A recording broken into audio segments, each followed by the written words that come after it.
हूँ ताजमहल का कारीगर। आज मैं आप लोगों को ताजमहल के निर्माण के बारे में पूरी जानकारी दूंगा। कृपया चैनल को सब्सक्राइब करें और पूरा वीडियो देखें। भारत का शहर आगरा यमुना नदी के किनारे खड़ी एक ऐसी इमारत जिसे वक्त ने भी झुककर सलाम किया है। सफेद संगमरमर का ये वो सपना है जिसे एक बादशाह ने अपनी महबूबा के लिए हकीकत में बदल दिया। दुनिया इसे ताजमहल कहती है, लेकिन इतिहास के पन्नों को अगर गौर से पढ़ा जाए तो ये सिर्फ एक इमारत नहीं बल्कि पत्थर पर लिखा गया एक आंसू है जो वक्त के गाल पर जम गया है। आज हम आपको 400 साल पीछे उस दौर में ले चलेंगे जहां तलवारों की खनक के बीच पायल की छमछम गूंजती थी, जहां हिंदुस्तान दुनिया का सबसे अमीर मुल्क था और जहां एक ऐसी प्रेम कहानी ने जन्म लिया जिसने मौत को भी हरा दिया। लेकिन क्या ताजमहल सिर्फ प्यार की निशानी है या इसके तहखानों में मुगल सल्तनत के कुछ ऐसे काले सच दफन हैं जिन पर बात करने से आज भी इतिहासकार कतराते हैं? इस कहानी की शुरुआत ताजमहल के बनने से नहीं बल्कि उस दिन से होती है जब एक 15 साल के लड़के ने एक लड़की को पहली बार देखा था। साल 1607 मुगल साम्राज्य अपनी शान और शौकत के चरम पर था। जहांगीर तख्त पर थे और आगरा के किले में मीना बाजार लगा हुआ था। ये वो जगह थी जहां शाही घराने की महिलाएं दुकानें लगाती थीं और शाही परिवार के पुरुष खरीदार बनकर आते थे। मकसद सिर्फ खरीदारी नहीं बल्कि सामाजिक मेलजोल था। इन्हीं रौनकों के बीच मुगल सल्तनत का भविष्य 15 वर्षीय शहजादा खुर्रम, जो बाद में शाहजहां बना, घूम रहा था। अचानक उसकी नज़र एक दुकान पर पड़ी जहां रेशम और कांच के मोतियों का काम हो रहा था। वहां खड़ी थी 14 साल की अर्जुमंद बानो बेगम। इतिहासकार कज़विनी और लाहौरी लिखते हैं कि वो पल किसी जादुई घटना से कम नहीं था। खुर्रम ने जब अर्जुमंद को देखा तो उसे लगा कि उसने बाजार में नहीं बल्कि जन्नत के किसी हूर को देख लिया है। कहा जाता है कि खुर्रम ने अर्जुमंद से एक कांच का टुकड़ा, जिसे अर्जुमंद ने हीरा कहकर मजाक में बेचा था, 10,000 रुपयों में खरीद लिया था। ये उस जमाने की इतनी बड़ी रकम थी कि आज के करोड़ों रुपयों के बराबर है।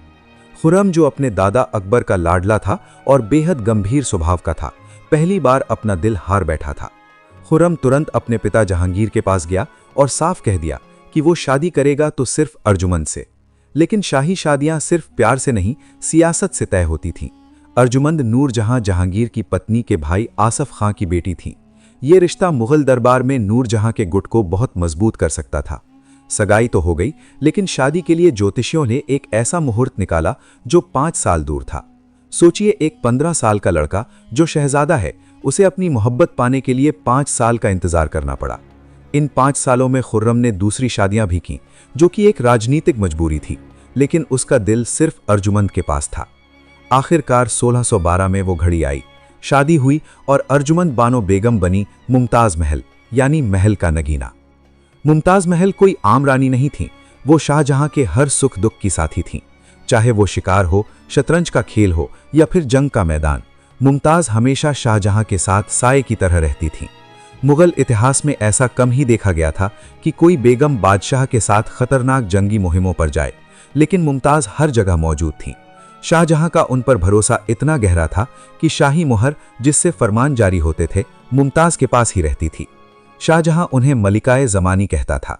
ये प्यार एक तरफा नहीं था, ये एक जुनून था। 19 साल के वैवाहिक जीवन में मुमताज ने 14 बच्चों को जन्म दिया, जो ये बताता है कि वे शारीरिक रूप से एक दूसरे के कितने करीब थे। लेकिन यही नज़दीकी उनकी मौत का सबब बनने वाली थी। 1628 में खुर्रम शाहजहां बनकर तख्त पर बैठा। मुगल खजाना दुनिया के कुल जीडीपी का लगभग 25% हिस्सा रखता था। सोने की नदियां बह रही थीं, लेकिन कुदरत को कुछ और ही मंजूर था। कहानी का सबसे दर्दनाक मोड़ आता है साल 1631 में। दक्कन, यानी आज का मध्य प्रदेश और महाराष्ट्र का इलाके में, लोदी ने बगावत कर दी थी। शाहजहां को उसे कुचलने के लिए आगरा छोड़कर बुरहानपुर जाना पड़ा। मुमताज महल उस वक्त गर्भवती थीं। ये उनका 14वां बच्चा था। हकीमों और सलाहकारों ने मना किया, लेकिन मुमताज ने अपने शौहर को अकेले जंग पर भेजने से इनकार कर दिया। वो भी बुरहानपुर गईं। 16 जून 1631 की वो काली रात बुरहानपुर के शाही खेमे में चीख पुकार मची हुई थी। मुमताज महल को प्रसव पीड़ा 30 घंटों से हो रही थी। बच्चा तो पैदा हो गया, लेकिन मुमताज की हालत बिगड़ती गई। अत्यधिक खून बहने की वजह से उनका शरीर ठंडा पड़ने लगा। शाही हकीम वजीर खान ने अपने हाथ खड़े कर दिए। खबर शाहजहां तक पहुंचाई गई। बादशाह नंगे पांव बेहवस होकर हरम की तरफ दौड़े। जब वो मुमताज के पास पहुंचे तो मुमताज की सांसें उखड़ रही थीं। उस जमाने के इतिहासकारों के मुताबिक मुमताज ने मरते वक्त शाहजहां से 2 वादे लिए थे। पहला कि वो दोबारा शादी करके और बच्चे पैदा नहीं करेंगे ताकि उत्तराधिकार की लड़ाई ना हो, और दूसरा कि वो उनके लिए एक ऐसा मकबरा बनवाएंगे जैसा दुनिया में किसी ने ना देखा हो। 17 जून की सुबह मुमताज महल ने शाहजहां की बाहों में दम तोड़ दिया। मुमताज की मौत ने दुनिया के बादशाह को तोड़ कर रख दिया। कहा जाता है कि शाहजहां उस कमरे में गया और उसने खुद को अंदर से लॉक कर लिया। 8 दिनों तक वो बाहर नहीं आया, न उसने कुछ खाया न पानी पिया। बाहर सिर्फ उसके रोने की आवाजें आती थीं। जब 8 दिन बाद दरवाजा खुला तो जो शख्स बाहर आया उसे पहचानना मुश्किल था। 39 साल के बादशाह के बाल और दाढ़ी जो पहले काले थे, गम के मारे सफेद हो चुके थे। उसकी कमर झुक गई थी, आंखों के नीचे गहरे गड्ढे पड़ गए थे। शाहजहां ने पूरी सल्तनत में 2 साल का शोक घोषित कर दिया। रंगीन कपड़े पहनने पर पाबंदी लगा दी गई। संगीत और नाच गाने बंद कर दिए गए। इत्र और खुशबू का इस्तेमाल वर्जित हो गया। त्योहार फीके पड़ गए। बादशाह को अब न तख्त की परवाह थी न दुनिया की।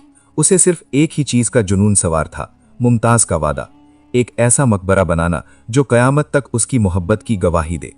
मुमताज को शुरू में बुरहानपुर के जैनाबाद बाग में अस्थायी रूप से दफनाया गया, लेकिन शाहजहां जानता था कि बुरहानपुर में वो भव्यता नहीं आ सकती जो वो चाहता है। 6 महीने बाद मुमताज के ताबूत को सोने के बक्से में रखकर हजारों सैनिकों की सुरक्षा में वापस आगरा लाया गया। अब शुरू हुआ दुनिया के सबसे बड़े आर्किटेक्चरल चैलेंज का दौर। शाहजहां ने अपने दरबार में ऐलान किया कि उसे एक ऐसा नक्शा चाहिए जो इंसानी सोच से परे हो। दुनिया भर से तुर्की, फारस, इटली और हिंदुस्तान के कोने कोने से आर्किटेक्ट्स और डिजाइनर्स को बुलाया गया। क्या ताजमहल का डिजाइन किसी एक आदमी ने बनाया था? अक्सर उस्ताद अहमद लाहौरी का नाम लिया जाता है, लेकिन मुगल रिकॉर्ड्स बताते हैं कि ये एक टीम एफर्ट था। शाहजहां खुद इस प्रोजेक्ट का हेड आर्किटेक्ट बन गया था। उसने अपने पूर्वजों की इमारतों की कमियों और खूबियों को परखा। हुमायूं का मकबरा दिल्ली से उसने डोम और 4 बाग स्टाइल का आइडिया लिया। अकबर का मकबरा सिकंदरा से मीनारों का आइडिया लिया और एतमाद-उद-दौला का मकबरा से पिएत्रा ड्योरा और सफेद संगमरमर की प्रेरणा मिली। शाहजहां ने इन सब को मिलाकर एक ऐसा डिजाइन फाइनल किया जो सिमेट्री का मास्टरपीस था। आगरा में यमुना नदी के किनारे एक जमीन का टुकड़ा शाहजहां को पसंद आया, लेकिन ये जमीन मुगल सल्तनत की नहीं थी, ये जयपुर के राजा जय सिंह की थी। शाहजहां इतना भी क्रूर नहीं था कि जमीन छीन ले, जैसा कुछ लोग मानते हैं, बल्कि दस्तावेज दिखाते हैं कि शाहजहां ने इस जमीन के बदले राजा जय सिंह को आगरा शहर के बीचों बीच 4 बड़ी हवेलियां दी थीं। ये एक बार्टर डील थी, लेकिन यहां इंजीनियरिंग की सबसे बड़ी मुसीबत खड़ी थी। यमुना नदी का किनारा। नदी के किनारे की जमीन दलदली होती है। इतनी भारी इमारत जिसका वजन लाखों टन होने वाला था, वो ऐसी जमीन पर टिक ही नहीं सकती थी। कोई भी आम इंजीनियर होता तो जगह बदल देता, लेकिन शाहजहां की जिद थी, मकबरा बनेगा तो यहीं, ताकि मैं अपने किले से इसे देख सकूं। तो मुगल इंजीनियरों ने 1632 में एक ऐसी तकनीक का इस्तेमाल किया जो आज भी मॉडर्न इंजीनियरिंग को हैरान कर देती है। उन्होंने जमीन खोदनी शुरू की, लेकिन सामान्य नींव नहीं, उन्होंने कुएं खोदना शुरू किए। नींव तैयार हो चुकी थी, अब बारी थी ढांचे के ऊपर उठने की। आमतौर पर इमारतों को बनाने के लिए बांस की मचान बांधी जाती है, लेकिन ताजमहल इतना विशाल और भारी था कि बांस उसका वजन नहीं सह सकते थे, और ना ही उस जमाने में स्टील की क्रेन होती थी।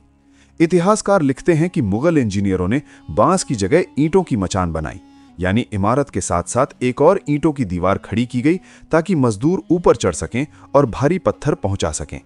कहा जाता है कि यह मचान इतनी विशाल हो गई थी कि कुछ लोगों का मानना था कि इसे हटाने में ही 5 साल लग जाएंगे। जब मकबरा बनकर तैयार हुआ, सिर्फ ढांचा, तो शाहजहां को बताया गया कि मचान तोड़ने में बरसों लगेंगे। शाहजहां, जो मुमताज की याद में एक दिन भी बर्बाद नहीं करना चाहता था, उसने एक शाही फरमान जारी किया, जो कोई भी इस मचान की ईंटें ले जाएगा वो ईंटें उसी की होंगी। उस जमाने में ईंटें महंगी होती थीं। स्थानीय किसानों और मजदूरों ने जब ये सुना तो हजारों की भीड़ उमड़ पड़ी। रातों रात, जी हां, सिर्फ एक रात में पूरी मचान गायब हो गई। गांव वालों ने मुफ्त की ईंटों के लालच में बरसों का काम घंटों में निपटा दिया। यह शाहजहां की स्मार्ट मैनेजमेंट का एक नमूना था। ढांचा तैयार था, लेकिन यह अभी बदसूरत ईंटों और चूने का पहाड़ था। इसे वो सफेद जन्नत बनाने के लिए चाहिए था खालिस सफेद संगमरमर। शाहजहां ने पूरे हिंदुस्तान की खाक छान मारी, लेकिन उसे वो सफेदी नहीं मिली जो उसे चाहिए थी। आखिरकार राजस्थान के मकराना की खदानों में दुनिया का सबसे बेहतरीन मार्बल मिला। ये मार्बल सख्त था, चमकदार था और पानी को सोखता नहीं था, जिसका मतलब था कि यह सदियों तक पीला नहीं पड़ेगा। चुनौती, मकराना आगरा से 400 किलोमीटर दूर था। उस वक्त न ट्रक थे न ट्रेन। हजारों टन भारी चट्टानों को इतनी दूर कैसे लाया जाए? इसके लिए एक पूरा लॉजिस्टिक सिस्टम बनाया गया। लगभग 1000 हाथियों की फौज तैयार की गई। विशेष प्रकार की बैलगाड़ियां डिजाइन की गईं, जिनके पहिए बड़े और चौड़े थे ताकि वे भारी वजन से जमीन में धंस न जाएं। आगरा पहुंचने पर गुंबद की ऊंचाई तक पत्थर पहुंचाने के लिए सीढ़ियां नहीं बल्कि 15 किलोमीटर लंबा मिट्टी का रैंप बनाया गया। बैलगाड़ियां और हाथी इस रैंप पर चढ़कर धीरे धीरे ऊपर तक पत्थर ले जाते थे। सिर्फ सफेद पत्थर काफी नहीं था। मुमताज के लिए शाहजहां को तारों जड़ा आसमान जमीन पर उतारना था। ताजमहल की दीवारों पर जो फूल पत्तियां आप देखते हैं वो पेंटिंग नहीं है, वो कीमती पत्थर हैं जो मार्बल को खोदकर उसमें जड़े गए हैं। इसे पियत्रा ड्यूरा या परचिनकारी कहते हैं। शाहजहां ने दुनिया भर के मुल्कों में अपने दूत भेजे ताकि नायाब हीरे जवाहरात लाए जा सकें। नीला पत्थर अफगानिस्तान से आया, फिरोजा तिब्बत से, जास्पर पंजाब से, जेड और क्रिस्टल चीन से, कर्नेलियन अरब से और नीलम श्रीलंका से मंगाया गया। कुल मिलाकर 28 प्रकार के बेशकीमती पत्थर ताजमहल की दीवारों में जड़े गए। उस वक्त ताजमहल सिर्फ एक मकबरा नहीं बल्कि दुनिया का सबसे बड़ा खजाना बन गया था। अंग्रेज जब भारत आए तो उन्होंने इनमें से कई कीमती पत्थर दीवारों से खोदकर निकाल लिए, लेकिन जो बच गया वो आज भी हमारी आंखों को चकाचौंध करने के लिए काफी है। ताजमहल सिर्फ ईंट पत्थर नहीं है, ये ऑप्टिकल इल्यूजन का एक खेल है। मुगल आर्किटेक्ट्स उस्ताद अहमद लाहौरी और उनकी टीम जानते थे कि इंसान की आंखें धोखा खा सकती हैं, इसलिए उन्होंने पत्थर को भी धोखा देना सिखा दिया। जब आप ताजमहल के मुख्य द्वार से अंदर घुसते हैं तो जैसे ही आप गेट के पास जाते हैं ताजमहल छोटा होता हुआ दिखाई देता है, और जैसे ही आप गेट से दूर जाते हैं ताजमहल बड़ा होता जाता है। ये जानबूझकर किया गया ताकि जब आप वहां से विदा लें तो ताजमहल आपकी यादों में बड़ा होकर बस जाए। अगर आप ध्यान से देखें तो ताजमहल की चारों मीनारें बिल्कुल सीधी नहीं हैं, वे बाहर की तरफ झुके हुई हैं। अगर वे सीधी होती तो दूर से देखने पर लगता कि वे अंदर गुंबद की तरफ गिर रही हैं। आंख के इस धोखे को ठीक करने के लिए उन्हें बाहर झुकाया गया। साथ ही सुरक्षा की दृष्टि से भी अगर कभी भयानक भूकंप आए तो ये भारी मीनारें बाहर की तरफ गिरे, न कि मुख्य मकबरे पर। मुख्य द्वार पर कुरान की आयतें लिखी हैं। नीचे के अक्षर छोटे हैं और ऊपर सैकड़ों फीट ऊपर के अक्षर बड़े लिखे गए हैं, लेकिन जब आप नीचे से खड़े होकर देखते हैं तो सारे अक्षर एक ही साइज के लगते हैं। ये काम था मशहूर कैलीग्राफर अमानत खान का। अब बात करते हैं उस सबसे बड़े काले सच की जो हर किसी की जुबान पर है। क्या शाहजहां ने सच में मजदूरों के हाथ काट लिए थे? ये कहानी सदियों से सुनाई जा रही है, लेकिन इतिहासकार और आर्किटेक्चरल एक्सपर्ट्स का कहना है कि यह झूठ है। किसी भी समकालीन मुगल हिस्ट्री की किताब में या किसी विदेशी यात्री के नोट में हाथ काटने का जिक्र नहीं है, बल्कि सबूत इसके विपरीत हैं। ताजमहल बनाने वाले कई मजदूरों और कारीगरों ने बाद में शाहजहानाबाद यानी पुरानी दिल्ली बनाने में भी काम किया। अगर उनके हाथ काट दिए गए होते तो वे लाल किला और जामा मस्जिद कैसे बनाते? दरअसल ये मुहावरा था कि शाहजहां ने कारीगरों के हाथ बांध दिए, जिसका मतलब था कि उनसे एक कॉन्ट्रैक्ट साइन करवाया गया कि वो ऐसी कोई दूसरी इमारत किसी और राजा के लिए नहीं बनाएंगे। बदले में उन्हें पूरी जिंदगी पेंशन दी गई। वक्त के साथ हाथ बांधना मुहावरा हाथ काटना कहानी बन गया। इन 20,000 मजदूरों के रहने के लिए मकबरे के पास ही एक पूरी बस्ती बसाई गई थी, जिसे आज हम ताजगंज के नाम से जानते हैं। साल 1648 आते आते मुख्य मकबरा बनकर तैयार हो गया था। यह सफेद संगमरमर का पहाड़ अब यमुना किनारे खड़ा था, सूरज की रोशनी में चमकता हुआ। लेकिन अभी काम खत्म नहीं हुआ था। अभी इसके बागीचे, मस्जिद और मेहमान खाना बनना बाकी था। शाहजहां अब बूढ़ा हो रहा था, खजाना खाली हो रहा था और सबसे बुरी बात, उसके बेटों के बीच तख्त के लिए नफरत की आग सुलगने लगी थी। साल 1657 ताजमहल का मुख्य परिसर मस्जिद और मेहमान खाना बनकर तैयार हो चुके थे। 22 साल की मेहनत के बाद मुमताज का वादा पूरा हो चुका था।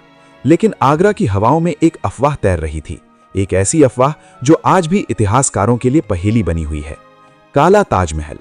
यूरोपीय यात्री जीन बैप्टिस्ट तेवर्नियर, जो उस वक्त आगरा में थे, उन्होंने अपनी डायरी में लिखा कि शाहजहां अपनी खुद की कब्र के लिए यमुना नदी के दूसरे किनारे पर एक और ताजमहल बनवाना चाहते हैं, हूबहू वैसा ही, लेकिन काले संगमरमर से।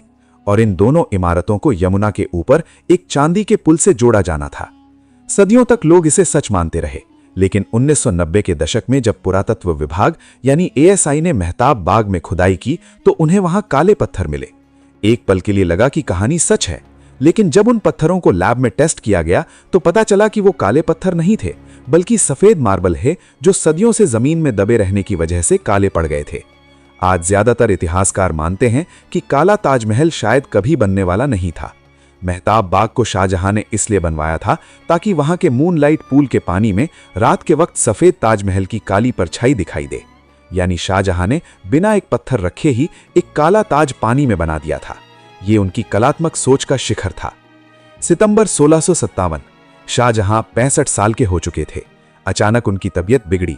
उन्हें पेशाब में रुकावट की गंभीर बीमारी हो गई। हकीमों ने हाथ खड़े कर दिए। पूरे हिंदुस्तान में अफवाह फैल गई कि बादशाह मर चुके हैं। यही वो चिंगारी थी जिसने मुगल सल्तनत को जलाकर राख कर दिया। शाहजहां के 4 बेटे थे, दारा शिकोह, शाह शुजा, मुराद और औरंगजेब। शाहजहां चाहते थे कि उनका सबसे बड़ा बेटा दारा शिकोह अगला बादशाह बने, लेकिन औरंगजेब को यह मंजूर नहीं था। दक्कन से औरंगजेब अपनी विशाल सेना लेकर आगरा की तरफ बढ़ा। इतिहास की सबसे खूनी उत्तराधिकार की लड़ाई शुरू हो चुकी थी।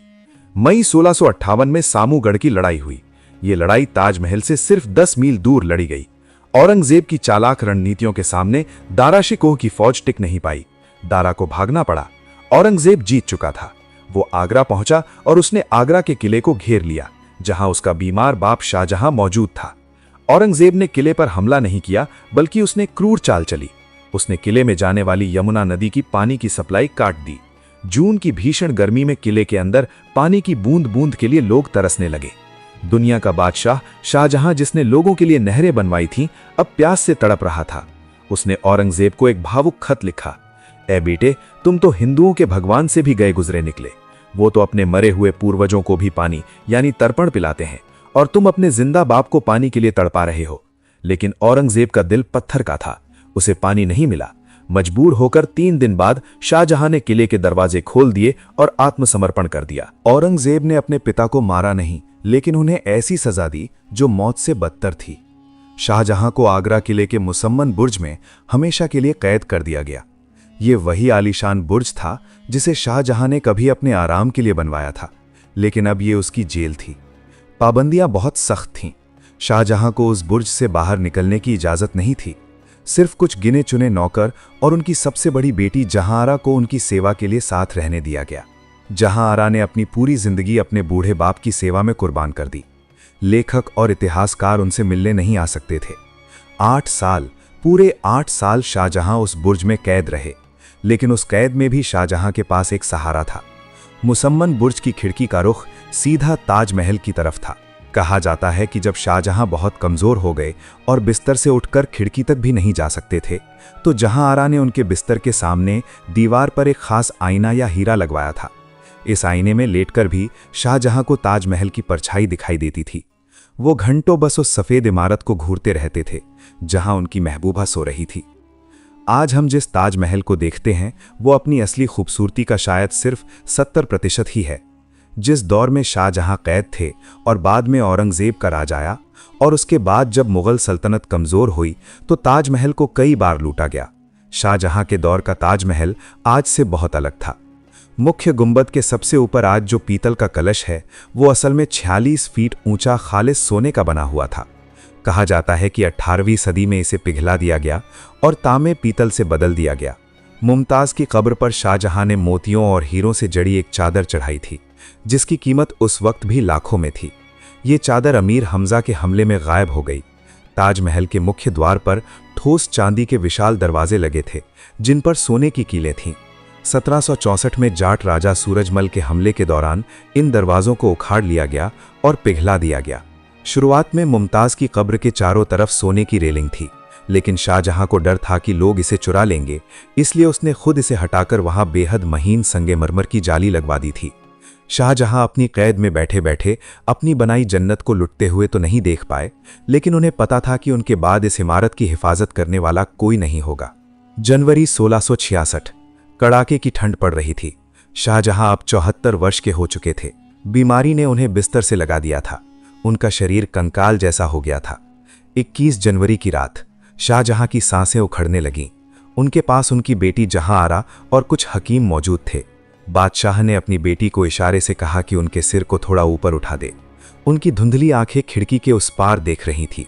चांदनी रात में यमुना के उस पार ताजमहल चमक रहा था, बिल्कुल वैसे ही जैसे 35 साल पहले मुमताज का चेहरा चमकता था। क्या शाहजहां को अपनी मौत का गम था?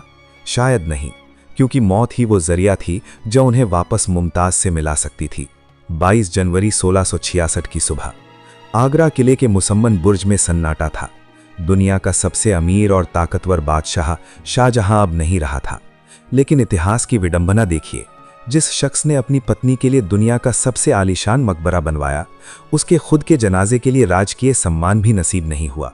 औरंगजेब, जो अब बादशाह था, उसने अपने पिता के अंतिम संस्कार के लिए कोई बड़ा जुलूस निकालने से मना कर दिया। उसका तर्क था कि यह इस्लाम के खिलाफ है और फिजूल खर्ची है। शाहजहां का पार्थिव शरीर चंदन के ताबूत में रखा गया। उसे आगरा किले के मुख्य द्वार से नहीं, बल्कि पीछे के एक छोटे चोर दरवाजे से निकाला गया। जनाजे के साथ कोई बड़ी फौज या जनता नहीं थी, सिर्फ कुछ गिने चुने लोग, कुछ नौकर और इस्लामिक विद्वान मौजूद थे। नाव के जरिए खामोशी से यमुना नदी पार करके ताबूत को ताजमहल के पीछे लाया गया। एक अजीब फैसला। ताजमहल के अंदर सिर्फ एक कब्र की जगह थी, बीचों बीच मुमताज महल की। शाहजहां ने कभी नहीं सोचा था कि उन्हें भी वहीं दफनाया जाएगा। औरंगजेब ने तय किया कि अलग मकबरा बनाकर पैसा बर्बाद करने की जरूरत नहीं है। उसने आदेश दिया कि मुमताज की कब्र के बगल में ही शाहजहां को दफना दिया जाए। यही वजह है कि ताजमहल, जो सिमेट्री का दुनिया का सबसे बेहतरीन नमूना है, वहां सिर्फ एक चीज असंतुलित है, शाहजहां की कब्र। मुमताज की कब्र बिल्कुल सेंटर में है, जबकि शाहजहां की कब्र जबरदस्ती साइड में घुसाई हुई लगती है। ये उस बेटे की आखिरी नफरत थी जिसने अपने बाप के परफेक्शन को मौत के बाद भी बिगाड़ दिया। जब आप ताजमहल घूमने जाते हैं तो मुख्य हॉल में आप संगमरमर की जो 2 खूबसूरत कब्रें देखते हैं वो नकली हैं। इन्हें सेनोटैफ्स कहा जाता है। असली कब्रें ठीक इनके नीचे एक गुप्त तहखाने में मौजूद हैं, जहां आम जनता का जाना सख्त मना है। नीचे का वो कमरा बिल्कुल साधारण है। वहां कोई पच्चीकारी या हीरे जवाहरात नहीं है। वहां सिर्फ सफेद चूने की पुताई है और जमीन पर 2 साधारण कब्रें हैं। इस्लामिक परंपरा के अनुसार मरने के बाद हर इंसान बराबर होता है, चाहे वो बादशाह हो या फकीर। इसलिए असली कब्रों को सजाया नहीं गया है। वहां का माहौल बेहद रूहानी और डरावना भी है। सन्नाटा इतना गहरा है कि आप अपनी धड़कन सुन सकते हैं। इस कमरे का मुंह दक्षिण की तरफ है, लेकिन इसे ईंटों से हमेशा के लिए बंद कर दिया गया है। साल में सिर्फ 3 दिन इसे खोला जाता है, और तब भी सिर्फ कुछ चुनिंदा लोग ही नीचे जा सकते हैं। अब बात करते हैं उस रहस्य की जिसने पिछले कुछ सालों में इंटरनेट पर तूफान मचा रखा है। ताजमहल के तहखाने में बंद 22 कमरे। ताजमहल का जो चबूतरा है, उसके नीचे यमुना नदी की तरफ एक लंबा गलियारा है जिसमें 22 कमरे हैं। इनके दरवाजों पर ताले लटके हुए हैं और इन्हें लोहे की जालियों से बंद किया गया है। कुछ लोगों का मानना है कि इन कमरों में हिंदू देवी देवताओं की मूर्तियां हैं या कोई पुराना शिव मंदिर है जिसे शाहजहां ने छुपा दिया था। पुरातत्व विभाग यानी ASI और स्ट्रक्चरल इंजीनियर्स का कुछ और ही कहना है। ताजमहल बहुत भारी इमारत है। इसे सीधे जमीन पर खड़ा करने के बजाय मेहराबों पर खड़ा किया गया है ताकि वजन बराबर बंट जाए। ये कमरे उसी आर्च सिस्टम का हिस्सा है। दूसरा और सबसे बड़ा कारण है मार्बल कैंसर। ये कमरे मार्बल से बने हैं। अगर इन कमरों को खोल दिया जाए और टूरिस्ट्स वहां जाने लगें तो इंसानी सांसों से निकलने वाली कार्बन डाइऑक्साइड वहां जमा हो जाएगी, जो नमी के साथ मिलकर केमिकल रिएक्शन करेगी, जो मार्बल को पाउडर बनाकर झड़ने पर मजबूर कर देगा। यही वजह है कि इन कमरों को हवा और इंसानों से दूर रखने के लिए सील किया गया है। हाल ही में ASI ने इन कमरों की कुछ तस्वीरें जारी की थीं, जिनमें सिर्फ खाली दीवारें और मरम्मत का काम दिखाई दे रहा था, कोई खजाना या मूर्ति नहीं। 400 साल तक आंधियों और हमलों को झेलने वाला ताजमहल आज अपने सबसे बड़े दुश्मन से लड़ रहा है, प्रदूषण और कीड़े। यमुना नदी, जो कभी ताजमहल की जीवन रेखा थी, आज इतनी गंदी हो चुकी है कि उसमें ऑक्सीजन ना के बराबर है। इस गंदे पानी में एक खास तरह का कीड़ा गोल्डीचिरोनोमस पनप रहा है। ये कीड़े लाखों की तादाद में उड़कर ताजमहल की ठंडी दीवारों पर बैठते हैं और वहां अपना हरा मल छोड़ते हैं। इससे सफेद संगमरमर धीरे धीरे हरा और पीला पड़ रहा है। ताजमहल को बचाने के लिए अब वही तरीका अपनाया जाता है जो महिलाएं अपने चेहरे के लिए करती हैं, मुल्तानी मिट्टी का लेप। ASI की टीम समय समय पर ताजमहल की दीवारों पर मुल्तानी मिट्टी का लेप लगाती है। यह मिट्टी मार्बल के रोम पुद्रों से गंदगी सोख लेती है और जब इसे धोया जाता है तो ताज फिर से चमक उठता है। लेकिन सवाल यह है कि यह फेशियल आखिर कब तक इस बूढ़े होते अजूबे को जवान रखेगा। कहानी के अंत में हम फिर वहीं खड़े हैं, आगरा में ढलते सूरज के सामने। ताजमहल क्या है? कुछ के लिए ये सिर्फ एक टूरिस्ट स्पॉट है जहां अच्छी तस्वीरें आती हैं, कुछ के लिए ये शाहजहां की फिजूल खर्ची है जिसने मुगल खजाना खाली कर दिया, और कुछ के लिए ये विवादों का एक मुद्दा है। लेकिन अगर आप इतिहास के शोर को शांत करके देखें तो ताजमहल इंसान की अमर होने की चाह का सबूत है। शाहजहां जानते थे कि उनका शरीर मिट्टी में मिल जाएगा, मुमताज की खूबसूरती भी खाक हो जाएगी, लेकिन उन्हें अपनी मोहब्बत पर इतना गुरूर था कि उन्होंने उसे पत्थर में कैद कर दिया। गुरुदेव रविंद्रनाथ टैगोर ने ताजमहल के लिए कहा था, एक आंसू जो वक्त के गाल पर हमेशा के लिए थम गया है। 1607 के मीना बाजार से शुरू हुई एक नजरों की गुस्ताखी 1631 के बुरहानपुर के दर्दनाक मंजर से गुजरते हुए 1654 में संगे मरमर का पहाड़ बनी और 1666 में एक कैदी की मौत पर खत्म हुई। ताजमहल सिर्फ शाहजहां और मुमताज का नहीं है, ये हर उस इंसान का है जो ये मानता है कि जज्बात मौत से भी ज्यादा ताकतवर होते हैं। 400 साल बाद भी जब पूर्णिमा की रात को चांद की रोशनी उस गुंबद पर गिरती है तो ऐसा लगता है जैसे शाहजहां आज भी अपनी खिड़की से मुमताज को देख रहे हैं और ये कहानी अभी खत्म नहीं हुई है।